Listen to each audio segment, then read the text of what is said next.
Today, this morning, I wanted to talk about the future of human-driven transportation, about how we can cut congestion, pollution, and parking by getting more people into fewer cars, and how we can do it with the technology that's in our pockets.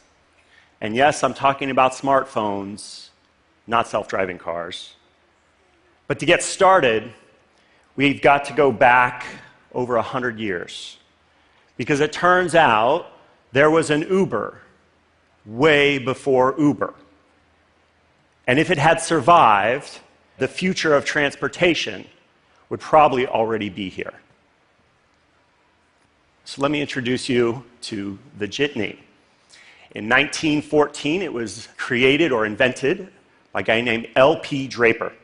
He was a car salesman from LA, and he had an idea. Well, he was cruising around downtown Los Angeles, my hometown, and he saw trolleys with long lines of people trying to get to where they wanted to go. He said, well, why don't I just put a sign on my car that takes people wherever they want to go for a jitney? That was slang for a nickel. And so people jumped on board. And not just in Los Angeles, but across the country. And within 1 year, by 1915, there were 50,000 rides per day in Seattle, 45,000 rides per day in Kansas, and 150,000 rides per day in Los Angeles. To give you some perspective, Uber in Los Angeles is doing 157,000 rides per day today, 100 years later. And so these are the trolley guys, the existing transportation monopoly at the time. They were clearly not happy about the jitney juggernaut. And so they got to work. And they went to cities across the country and got regulations put in place to slow down the growth of the jitney. And there were all kinds of regulations. There were licenses, often they were pricey. In some cities, if you were a jitney driver, you were required to be in the jitney for 16 hours a day.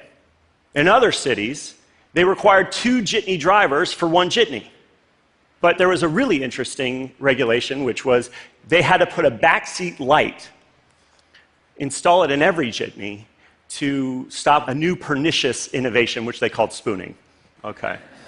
All right. So what happened? Well, within a year, this thing had taken off. But the jitney, by 1919, was regulated completely out of existence. That's unfortunate. Because, well, when you can't share a car, well, then you have to own one. And car ownership skyrocketed, and it's no wonder that by 2007, there was a car for every man, woman, and child in the United States. And that phenomenon had gone global. In China, by 2011, there were more car sales happening in China than in the US. Now, all this private ownership, of course, had a public cost. In the US, we spend 7 billion hours a year wasted sitting in traffic. $160 billion in lost productivity, of course, also sitting in traffic, and 1/5 of all of our carbon footprint is spewed out in the air by those cars that we're sitting in. Now, that's only 4% of our problem, though. Because if you have to own a car, then that means 96% of the time your car is sitting idle. And so up to 30% of our land and our space is used storing these hunks of steel. We even have skyscrapers built for cars. That's the world we live in today. Now, cities have been dealing with this problem for decades. It's called mass transit. And even in a city like New York City, one of the most densely populated in the world, and one of the most sophisticated mass transit systems in the world, there are still 2.5 million cars that go over those bridges every day. Why is that? Well, it's because mass transit hasn't yet figured out how to get to everybody's doorstep. And so back in San Francisco, where I live, the situation's much worse. In fact, much worse around the world. And so the beginning of Uber in 2010 was, well, we just wanted to push a button and get a ride. We didn't have any grand ambitions. But it just turned out that lots of people wanted to push a button and get a ride. And ultimately, what we started to see was a lot of duplicate rides. We saw a lot of people pushing the same button at the same time, going essentially to the same place. And so we started thinking about, well, how do we make those two trips and turn them into one? Because if we did, that ride would be a lot cheaper, up to 50% cheaper.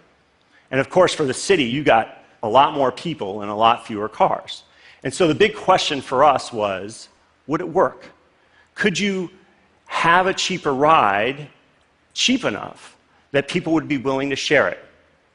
And the answer, fortunately, is a resounding yes. In San Francisco, before Uber Pool, we had, well, everybody would take their car wherever the heck they wanted. And the bright colors is where we have the most cars. And once we introduced Uber Pool, well, you see there's not as many bright colors. More people getting around the city in fewer cars. Taking cars off the road, it looks like Uber Pool is working.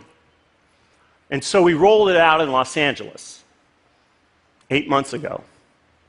And since then, we've taken 7.9 million miles off the roads.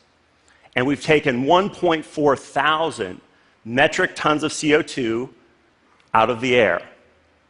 But the part that I'm really... But my favorite statistic, remember, I'm from LA. I spent years of my life sitting behind the wheel going, how do we fix this?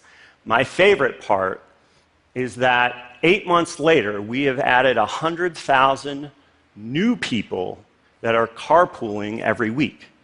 Now, in China, everything's supersized.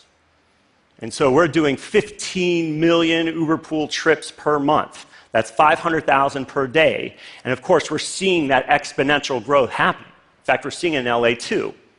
And when I talk to my team, we don't talk about, hey, well, 100,000 users, or 100,000 people carpooling every week and we're done. How do we get that to 1 million? And in China, well, that could be several million.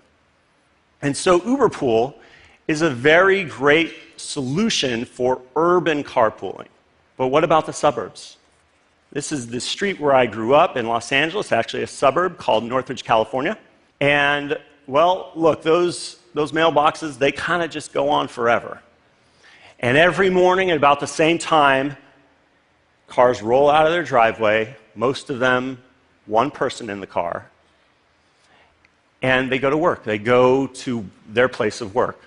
So the question for us is, well, how do we turn all of these commuter cars, and literally there's tens of millions of them, how do we turn all these commuter cars into shared cars? Well, we have something for this that we recently launched called Uber Commute.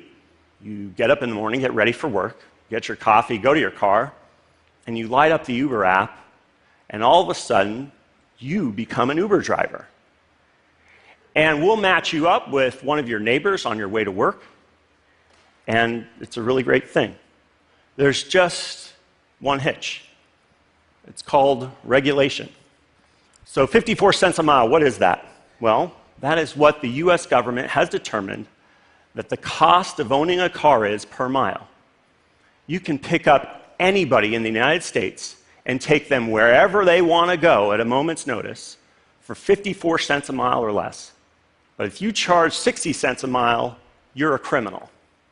But what if, for 60 cents a mile, we could get 500,000 more people carpooling in Los Angeles?